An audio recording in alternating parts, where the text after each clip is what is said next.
मौत के बाद का प्रथम क्षण, जब सांसें थम जाई, दिल की धड़कनें शांत हो जाई, तभी से एक अदृश्य यात्रा शुरू होती है। शरीर जहां सूखता है, वहीं भीतर एक अदृश्य धारा अस्थिर हो जाती है। एक परिवर्तन जो सिर्फ उस व्यक्ति का नहीं, बल्कि हम सबका भी है। उस पल से लेकर 13 दिन तक एक तरह की प्रतीक्षा, एक तरह की तवज्जो होती है, न केवल उस देह के लिए, बल्कि उस आत्मा के लिए, उस संबंध के लिए, उन यादों के लिए। पहले दिन से ही हम महसूस करते हैं, कुछ बदल गया है। घर की हवा कुछ समाहित हो जाती है, कोई आवाज पहले जैसी नहीं आती। सम्मान, शोक, संवेदना ऑल मिलकर एक संयोजन बन जाते हैं। पर असली मोड़ आता है उस 13वें दिन में। क्यों? इसमें 2-3 तहें हैं।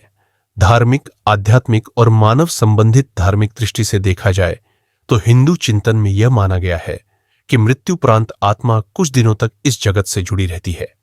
उसके कर्म, उसके संबंध, उसकी यादें सब एक अंतरिम स्थिति में होते हैं। उस अवधि में परिवार, मित्र, समाज सब इस स्थिति को स्वीकारने, आत्मा की यात्रा को सहज बनाने का कार्य करते हैं। 13 दिन का यह चक्र इस कारण इसलिए महत्वपूर्ण है क्योंकि इस अवधि के भीतर मृत्यु उपशमन, श्राद्ध अनुष्ठान, पिंडदान, 13वीं आदि किए जाते हैं, जो उस आत्मा को उस देह बाध्यता से मुक्त होने में मदद करते हैं। आध्यात्मिक दृष्टि से देखें तो यह 13 दिन का समय हमारे लिए एक संकेत बिंदु है। यह संकेत है अब पुरानी स्थिति से आगे बढ़ने का, उस संबंध का, उस पीड़ा का, उस कमी का सामना करने का। 13वें दिन हम कहते हैं, अब मौन खत्म नहीं हुआ, पर शोक निर्धारण हो गया। उस दिन तक हम उस घाव के साथ जी रहे होते हैं, उस अनुपस्थिति के साथ बैठे होते हैं। उस दिन हम कहने लगते हैं, मैं आगे बढ़ूंगा, वह आगे गया। इसका मतलब यह नहीं कि भूल जाऊंगा, बट यह कि मैंने स्वीकार कर लिया कि बदलाव हो चुका है। मानवीय दृष्टि से देखें तो 13वें दिन इस कारण खास है क्योंकि उस दिन उत्तरदायित्व, संबंध, जीवन, सामाजिक रूप से एक नई शुरुआत होती है। परिवार के लिए, मित्र संबंधियों के लिए, जीवनगामी दोस्तों के लिए। यह दिन यह कहता है कि अब हम उस अनुभव को जीवन रूप में समाहित करेंगे। हम उस याद को उत्सव में नहीं बदलेंगे, पर उसकी गरिमा को स्वीकार करेंगे। उदाहरण के लिए, उस दिन 13वीं या 13वें दिन की सामाजिक आयोजन होती है, जिसमें भोजन दान, पंडित पूजा, समारोह होता है, जिससे उस परिवार परिस्थिति की अशुद्धता, जिसे पुरानी रस्में कहती है, समाप्त मानी जाती है। लेकिन बिंदु सिर्फ रस्म कर्म का नहीं है। बिंदु यह है कि यह समय हमें यह सोचने का अवसर देता है कि जीवन क्या है, मौत क्या है और उस बीच हमारा रिश्ता क्या है। बिंदु यह है कि हमने उस व्यक्ति के साथ क्या संबंध बनाए थे, उसकी यादों में हम खुद कैसे हैं और उसके जाने के बाद हम क्या होंगे।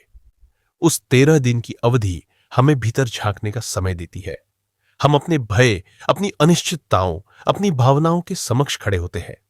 तो जब 13वां दिन आता है तो क्या होता है? यह एक संकेत दिन है उस आत्मा के लिए जिसे हमने खोया। एक समापन सेतु बन जाता है, हमारे लिए एक मोड़ बन जाता है जहां हम शोक से स्वीकार की ओर बढ़ते हैं। हमारे संबंध क्षेत्र के लिए एक अवसर बन जाता है जहां हम अब ऐसे जिएंगे। यह तय करते हैं, न कि केवल इस तरह जिएंगे। अगर हम ओशो की दृष्टि से देखें तो उन्होंने कहा है कि मृत्यु केवल एक देह क्रिया का अंत नहीं है, बल्कि जागृति का एक अवसर हो सकती है। उन्होंने कहा है, जब शरीर मर जाता है, उसका जीवन ही समाप्त नहीं हो जाता, बल्कि उस व्यक्ति के भीतर वाले जागरूक होने की संभावना खुलती है। इस विचार से 13 दिन की अवधि और भी अर्थपूर्ण हो जाती है। यह सिर्फ एक संस्कार चक्र नहीं, बल्कि एक चेतना चक्र भी हो सकती है। मौत के बाद का प्रथम क्षण, जब सांसें थम जाई, दिल की धड़कनें शांत हो जाई, तभी से एक अदृश्य यात्रा शुरू होती है। शरीर जहां सूखता है, वहीं भीतर एक अदृश्य धारा अस्थिर हो जाती है। एक परिवर्तन जो सिर्फ उस व्यक्ति का नहीं, बल्कि हम सबका भी है। उस पल से लेकर 13 दिन तक एक तरह की प्रतीक्षा, एक तरह की तवज्जो होती है, न केवल उस देह के लिए, बल्कि उस आत्मा के लिए, उस संबंध के लिए, उन यादों के लिए। पहले दिन से ही हम महसूस करते हैं, कुछ बदल गया है। घर की हवा कुछ समाहित हो जाती है, कोई आवाज पहले जैसी नहीं आती। सम्मान, शोक, संवेदना ऑल मिलकर एक संयोजन बन जाते हैं। पर असली मोड़ आता है उस 13वें दिन में। क्यों? इसमें 2-3 तह है, धार्मिक, आध्यात्मिक और मानव संबंधित। धार्मिक दृष्टि से देखा जाए तो हिंदू चिंतन में यह माना गया है कि मृत्युपरांत आत्मा कुछ दिनों तक इस जगत से जुड़ी रहती है। उसके कर्म, उसके संबंध, उसकी यादें सब एक अंतरिम स्थिति में होते हैं।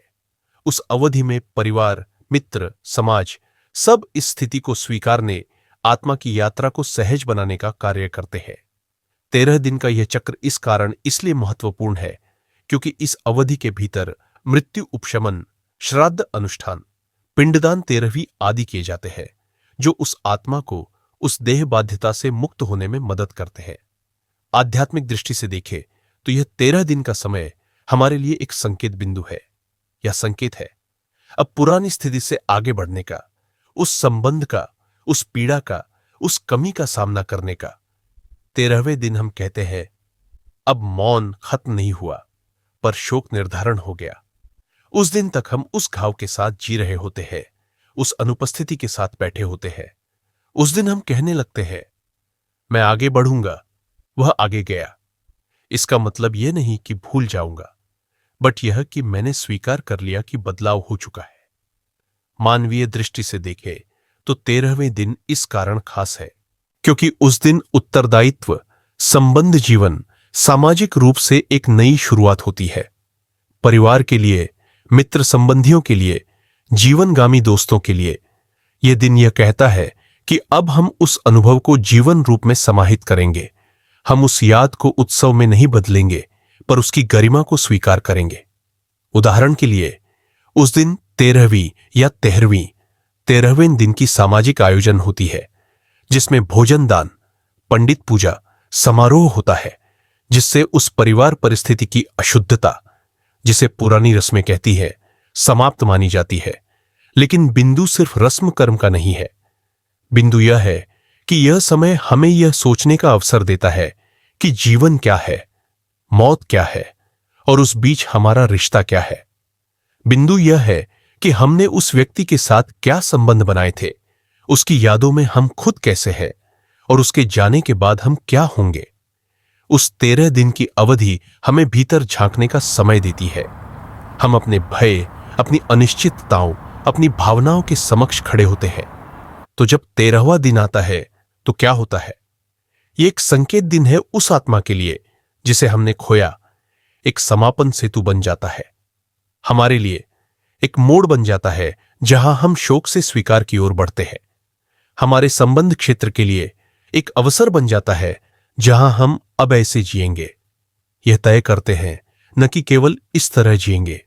अगर हम ओशो की दृष्टि से देखें तो उन्होंने कहा है कि मृत्यु केवल एक देह क्रिया का अंत नहीं है बल्कि जागृति का एक अवसर हो सकती है।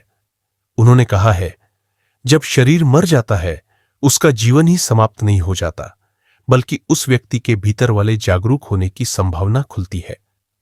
इस विचार से 13 दिन की अवधि और भी अर्थपूर्ण हो जाती है। यह सिर्फ एक संस्कार चक्र नहीं बल्कि एक चेतना चक्र भी हो सकती है। इसलिए उस 13वें दिन हमें निम्न बिंदुओं को याद रखना चाहिए। हम सीमा रहित नहीं हैं। हम अवश्य ही एक देह, नाम, रूप से बंधे थे, पर जो हमने देखा वो सीमित नहीं था। हम उस शोककरण को विराम दे सकते हैं। यह विराम भूलने का नहीं, स्वीकारने का है। हम उस याद को श्रद्धा से याद कर सकते हैं। यह श्रद्धा नहीं कि भूल जाऊं, बल्कि यह कि आगे बढ़ जाऊं। हम ये कह सकते हैं, हां तुम गए पर मुझे जाना है, मेरी यात्रा जारी है और जहां तक उस आत्मा की बात है, उस व्यक्ति की हमारा काम खत्म नहीं हुआ। हमारी संवेदना, यादें, कर्म संयोग आगे चलते हैं। 13वें दिन यह समझना है कि अब कर्म रूप में एक दूसरा अध्याय शुरू हुआ है। हमने जो किया होगा, जो छोड़ा होगा, जो कह नहीं पाए होंगे, वो शायद अब एक अलग अर्थ में खुलेंगे। कुछ लोग कहते हैं कि उस दिन अशुद्धता का चक्र खत्म होता है। घर, परिवार, वातावरण को पुनः शुद्ध माना जाता है। लेकिन सच यह है कि शुद्धता का मतलब सिर्फ बाहर का नहीं, अंदर का है। वह शुद्धता है। हमने अपनी पीड़ा को महसूस किया है। हमने अपनी प्रेम को लिया है। हमने अपनी याद को स्वीकार किया है और उस स्वीकार क्षण का प्रतीक है 13। अगर आप चाहें तो इस स्क्रिप्ट में हम एक कथा आधारित उदाहरण जोड़ सकते हैं, एक काल्पनिक व्यक्ति के द्वारा जो उस 13 दिन के चक्र से गुजरा हो और किस तरह वह आगे बढ़ा हो। इससे कहानी और प्रभावी बनेगा। आइए उस उदाहरण को सहजता से सोचें। एक परिवार में पिता का देहांत होता है। पहले दिन जब लाश बाहर जाती है, घर चुप हो जाता है। दूसरे दिन परिवार टूटता महसूस करता है। तीसरे चौथे दिन दोस्तों रिश्तेदारों की सहानुभूति आती है। 5वें से 9वें दिन कुछ अनुष्ठान होते हैं, पिंडदान होते हैं, पुरुषों के सिर मंडन होते हैं। 10वें 12वें दिन परिवार धीरे धीरे समझने लगता है कि यह सिर्फ एक दिन की प्रक्रिया नहीं है, यह जीवन मृत्यु संबंध की दूरी को पाटने का समय है। और 13वें दिन वह भोजन होता है, वह सभा होती है, वह नया आरंभ होता है। उस दिन पिता की गद्दी किसी बद्दे बेटे को सौंप दी जाती है। पगड़ी रस्म, यह सिर्फ रस्म नहीं है, यह संकेत है, जीवन जारी है, उत्तराधिकारी है, जिम्मेदारी है। इस पूरे चक्र में हमारी चेतना क्या कर सकती है? हम कर सकते हैं शांति से बैठना, अनुभव को स्वीकारना, अपनी आंखों में आने वाले आंसुओं को अपना मानना। हम कर सकते हैं पिछले संबंधों की समीक्षा करना, यह सोचना कि क्या हमने उसे सही समय पर समझा, क्या हमने उसे सही तरह से सम्मान दिया, क्या हमने अपने जीवन में ऐसे कदम उठाए जिससे हमारी मौत शक्ति को हम नकार न सके। हम कर सकते हैं आगे की दिशा तय करना, किस तरह से हम बचपन की यादों को, मित्र मंडली को, अपने परिवार को, उस प्रेम संपर्क को आगे विकसित करेंगे। 13वां दिन हमें यह अवसर देता है कि हम न सिर्फ शोक में खोए रहे, बल्कि जीवन में जागित्व के साथ आगे बढ़े। उस दिन हम कहे, मैंने आज शोक पूरा कर लिया है, आज मैं उस शोक को अपनी स्मृति में ले रहा हूं, पर मैं आगे बढ़ रहा हूं। यह कई लोगों को डराता है, कैसे आगे बढ़ें जब वह नहीं है। पर आगे बढ़ना बेमाफिक नहीं है, बल्कि श्रद्धेय है।